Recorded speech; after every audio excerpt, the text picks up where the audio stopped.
Hello बच्चों, कैसे हैं आप लोग। आज हम रैशनल नंबर के आगे का टॉपिक पढ़ने वाले हैं जिसका नाम है प्रॉपर्टीज ऑफ रैशनल नंबर। जैसा कि मैंने आपको बताया था कि natural number, whole number, integer और फ्रैक्शन, डेसिमल नंबर्स में क्या डिफरेंसेस होते हैं। ठीक है, तो उसी को हम आगे कंटिन्यू करेंगे। आगे का जो टॉपिक है हमारा, हमने अभी तक ये सब कुछ समझ लिया है कि रैशनल नंबर क्या होता है। मैं एक बार फिर से आपको रिमाइंड करा देती हूँ। रैशनल नंबर वो नंबर्स होते हैं जो हमेशा P अपॉन Q की फॉर्म में होते हैं। ठीक है, where Q is not equal to 0। ठीक है बच्चों, हमारे पास यहाँ पर P एक कोई नंबर होना चाहिए, कोई भी नंबर लेट कर लो। मान लो मैंने यहाँ पे 2 लिख दिया और Q हमारे यहाँ पे मैंने मान लिया 3 है। तो अगर 2/3 अगर कोई इस फॉर्म में कोई भी आपको कोई टर्म दिख रही है, कोई नंबर दिख रहा है, दैट मीन्स कि वो आपका क्या है, यहाँ पे रैशनल नंबर होगा। ठीक है, ओके। अब हम बात करते हैं प्रॉपर्टीज के बारे में। तो रैशनल नंबर्स की जो प्रॉपर्टीज होती हैं वो ये कुछ कॉमन 4 प्रॉपर्टीज होती हैं जो कि हमारे ऑपरेशन बेस होती हैं। ऑपरेशन का मतलब होता है यानी कि plus, minus, multiply and divide. ठीक है बच्चों, जब भी कभी भी दो रैशनल नंबर के बीच में कोई भी ऑपरेशन लगता है तो जो रिजल्टेंट होता है वही हमारी प्रॉपर्टी कहलाती है कि रिजल्ट क्या मिल रहा है हमको।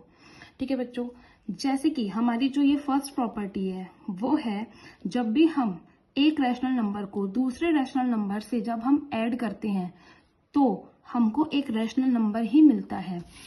जैसे कि एग्जाम्पल है हमारे पास में 2/1 मैंने एक रैशनल नंबर लिया। मैंने आपको कल भी बताया था कि अगर मैंने 2 लिखा है और 3 लिख दिया है तो इसका मतलब है कि ये भी एक रैशनल नंबर है, क्योंकि इसके डिनोमिनेटर में हमेशा 1 रहता है, प्रेजेंट रहता है। ठीक है, हमें लिखना नहीं होता है बार बार, ये चीज मैं आपको बता चुकी हूँ। सो 2/1 प्लस 3/1 इक्वल्स टू क्या हो जाएगा हमारा 5/1 यानी कि 5। तो ये एक रैशनल नंबर होगा ही, ऑब्वियस सी बात है। अगर हम दो रैशनल नंबर को ऐड करते हैं तो आंसर हमेशा हमें क्या मिलता है, एक रैशनल नंबर मिलता है। सेकेंड प्रॉपर्टी हमारी है, अगर हम किन्हीं दो रैशनल नंबर को माइनस करते हैं, सब्ट्रैक्ट करते हैं, तो हमारा जो आंसर होता है वो भी एक रैशनल नंबर होता है। फॉर एग्जाम्पल 5 - 2, अब आप इसको 5/1 माइनस 2/1 भी लिख सकते हैं। तो ये आपके पास आएगा रिजल्टेंट 5 में से आप 2 माइनस करेंगे तो होगा 3।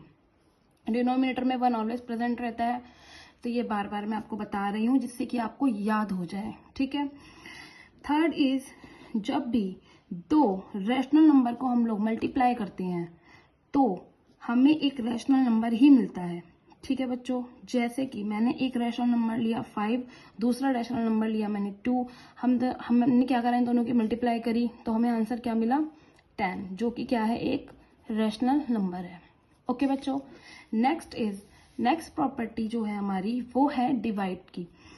जब हम लोग किन्हीं भी दो नंबर्स को डिवाइड करते हैं, रैशनल नंबर और रैशनल नंबर की अगर हमने डिवाइड करी तो हमें एक रैशनल नंबर मिलता है।